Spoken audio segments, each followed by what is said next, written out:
souhaite encore une fois bon Ramadan. Donc, vous avez déjà commencé ce jeûne, mais il faut quand même qu'on vous donne des idées, il faut qu'on vous explique donc, cette conception de jeûne du point de vue organique, pas spirituel. Donc, disons, ce corps humain donc, qui va jeûner, donc il va se priver donc, de la nourriture et de l'eau, et il va continuer à respirer quand même, hein, sur une période qui ça va de 17 à 19 heures, enfin il y a des pays où on a 21 heures, mais de toute façon c'est une période qui ne doit pas faire peur. Donc le premier élément qu'on doit apprendre aux gens, c'est ne pas avoir peur de ce jeûne. Ne pas avoir peur, il faut se préparer psychiquement à ce jeûne et il faut se décider, il faut mettre à la tête, il faut concevoir que ce jeûne n'est pas venu comme ça de notre Dieu pour nous torturer ou pour nous punir. Il est venu pour notre bien et que personne n'ait jamais été décédé à cause de ce jeûne dans l'histoire. Donc, et ça, du moment que c'est positif, du moment que c'est pour notre bien, donc il faut le faire comme il faut. Il faut le faire de la bonne manière. Parce qu'il y a beaucoup d'erreurs. Il y a ce qu'on appelle, moi ce que j'appelle le jeûne faux. C'est un faux jeûne. Bon, du point de vue spirituel et religieux, bon, ça c'est, on ne parle pas, hein, c'est quelque chose de bon.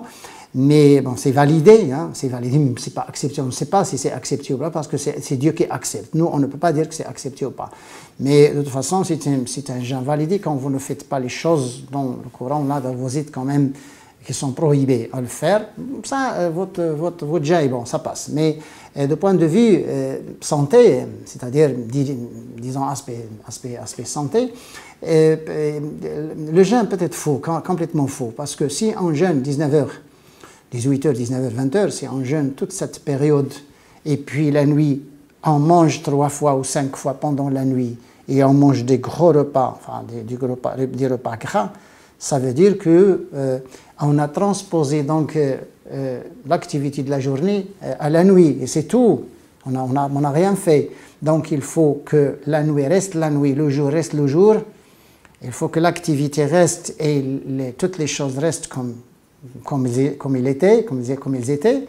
Et puis jeûner, qu'est-ce que ça veut dire? Il ne faut pas manger la nuit, pas trop manger, un seul repas, pas 3 repas. Il n'y a pas de dîner dans le Ramadan, il n'y a pas de dîner pendant le mois de Ramadan. Pourquoi? Parce que manger la nuit, c'est mauvais, c'est très mauvais. D'ailleurs, tous les chercheurs du monde le confirment. C'est mauvais de manger la nuit. Pourquoi? Parce que les facteurs de croissance ne fonctionnent pas, parce que les hormones ne fonctionnent pas, parce que les enzymes ne fonctionnent pas, et puis parce que le sang il tourne doucement, et parce que la respiration est une respiration douce. Donc vous voyez, l'oxygène, l'oxydation à l'intérieur du corps ne se fait pas comme il faut au niveau des mitochondries. Donc c'est une vie au ralenti pendant la nuit, donc il ne faut pas manger la nuit. Donc le repas, lorsque vous rompez votre jeûne, vous mangez, c'est tout. Prenez ce que vous voulez prendre, et puis la nuit, c'est les liquides, c'est les jus, c'est les fruits, les choses qui ne demandent pas une énergie donc de digestion, c'est les fruits. Et puis il y a le repas d'avant, disons d'avant commencer votre jeûne, c'est le fajr, la prière du fajr, c'est quelque chose de symbolique, c'est un repas symbolique, ce n'est pas un vrai repas, c'est un petit repas, c'est une collation. Vous voyez, c'est un verre de lait fermenté, un verre de jus, c'est un fruit, c'est des dattes, c'est de l'eau, c'est des petites choses, même une salade, même un plat de salade, ça passe, même un peu de pain et l'huile d'olive, ça passe. Vous voyez, mais c'est des petites choses, c'est pas un vrai repas, vous voyez.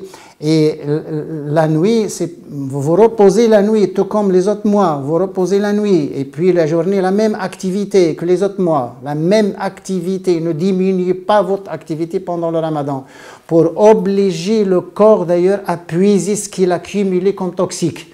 Si on n'oblige pas le corps, parce que ça, c'est un peu une clinique de Dieu. Vous entrez 30 jours dans cette clinique virtuelle qui existe chez vous. Hein. Ce n'est pas une clinique construite comme ça dans le quartier, mais c'est une clinique un peu dans votre esprit. Vous entrez 30 jours dans cette clinique-là où vous avez un diet, un régime alimentaire bien défini qui doit être exempt de gras animal, exempt de cholestérol, qui doit être exempt de friture, qui doit être exempt des choses salées comme disons, les grillades, des trucs comme ça. Et puis, doit contenir la végétation. Pourquoi? Parce que les végétaux, c'est les antioxydants et les fibres, les vitamines, les minéraux. Et puis, très peu de protéines, pas de gras, le gras noble qui est l'huile d'olive. Hein, c'est le seul gras qui, normalement, doit être consommé pendant le mois de Ramadan. Les autres huiles, non, parce que c'est des huiles raffinées où il y a les antioxydants, il y a des additifs chimiques dans ces huiles-là, et puis il y a le trans, parce que les liaisons 6 existent dans la nature, mais au cours du raffinage donc, de ce gras, ils se transforment en trans et cancérigènes. Donc il ne faut pas prendre des choses toxiques pendant le mois de Ramadan, c'est éviter tous les produits industriels si c'est possible, cuisson à la maison, et puis les choses fraîches, c'est les légumes, les fruits, c'est les céréales, c'est les légumineuses, c'est l'huile d'olive, c'est les fruits secs, c'est tout ce que vous voulez. Bon, mangez ça, le premier repas, et puis la nuit, c'est comme je l'ai dit, c'est les liquides et tout ça, et puis la fin, donc le petit repas du suhour, c'est-à-dire d'avant de commencer donc votre jeûne sans, c'est des choses un peu simples, c'est des fruits, c'est l'eau, c'est des jus, c'est des trucs comme ça. Vous commencez votre jeûne, hein. Il y a des gens qui dorment un peu après ce repas, 1 heure ou 2 heures, il y a des gens qui ne dorment pas, hein, qui restent éveillés, puis qui vont au travail, mais ne diminuez pas votre activité pour donner sens à votre jeûne. Pour donner sens au jeûne, ne diminuez aucune activité. Travaillez comme les autres mois et puis ne pas manger la nuit, mangez le peu que possible et vous allez découvrir à ce moment-là l'aspect scientifique du jeûne, vous allez découvrir ce miracle qui s'appelle Ramadan. Si vous ne faites pas ces choses-là, que vous mangez trop la nuit et puis vous dormez la journée, vous ne découvrirez jamais, ça passe, vous ne découvrirez jamais l'objectif principal et l'objectif fort de ce Ramadan, c'était pour casser donc disons, cette addiction donc pour la nourriture. Là, on mange tout le temps, la nuit, 7 fois par jour, on mange n'importe quoi, on pollue un peu notre corps, on pollue notre sang par ces choses qui proviennent de la nature et qui sont actuellement, qui augmentent chaque jour, qui augmentent les produits chimiques, ils augmentent actuellement chaque jour dans votre alimentation, d'autant plus que ça a été actuellement modifié génétiquement. Et puis, on arrive là en juin, donc le génétique, donc à la chimie, et puis plus de biologie, plus de choses naturelles, là on s'approche un peu de la grande catastrophe. Donc regardez un peu les maladies auto-immunes actuellement qui augmentent, le nombre c'était 70, maintenant c'est quelques 80 quelques, et les maladies auto-immunes, ils apparaissent de plus en plus, et les maladies auto-immunes, il n'y a rien à faire. Ce n'est pas un micro-organisme, ce n'est pas une toxine, ce n'est pas une intoxication, les maladies auto-immunes, c'est vos cellules qui se battent à l'intérieur de votre corps. C'est un dérèglement donc de votre programmation, de la programmation de la cellule, si j'ose quand même l'expliquer un peu de cette manière pour que les gens comprennent ce que ça veut dire une maladie auto-immune.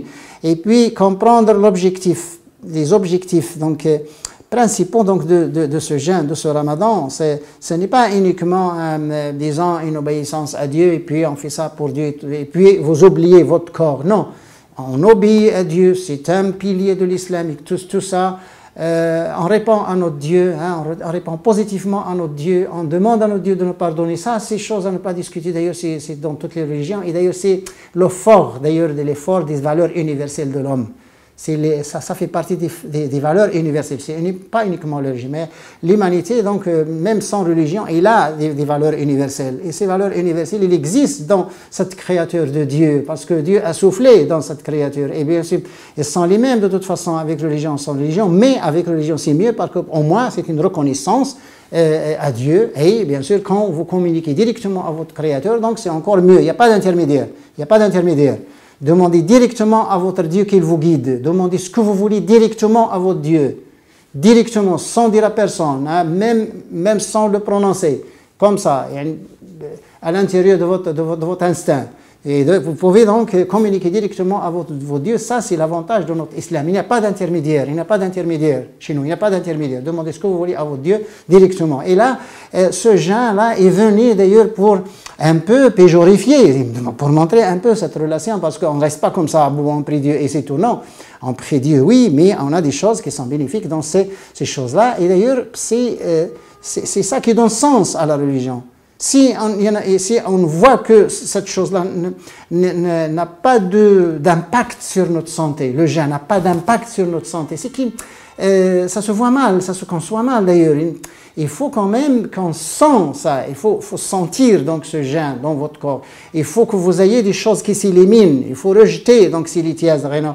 Les lithiases au niveau des reins, il faut donc rejeter les lithiases au niveau de votre vésicule biliaire. Il faut quand même que ce fibrome disparaisse, il faut quand même que les kystes se vident de ce liquide, il faut qu'ils disparaissent, il faut que ces tumeurs régressent et il faut que ce gras soit quand même réduit, donc absorbé et puis éliminé. Il faut que ce cholestérol soit diminué, il faut que ces marqueurs dans votre sang, cette CRP, ces gamma-globulines, les transaminases, il faut quand même que vous voyez ça diminuer, il faut faut que vous voyez ça s'autoréguler comme le chamboulage hormonal chez la femme, le dérèglement hormonal chez la femme, il faut qu'il soit réglé. Comme ça, quand la femme sent bien que ses hormones sont réglées, à ce moment, il va dire que, disons, il découvre le sens un peu, et puis l'objectif donc de ça, l'objectif organique, l'objectif, disons, l'impact donc de ce gène sur notre santé. Et il faut sentir cet impact. Si vous ne jeûnez pas de la bonne manière, c'est-à-dire si vous avez une mauvaise conception de ce jeûne, c'est-à-dire si vous restez sur le côté spirituel uniquement à 100%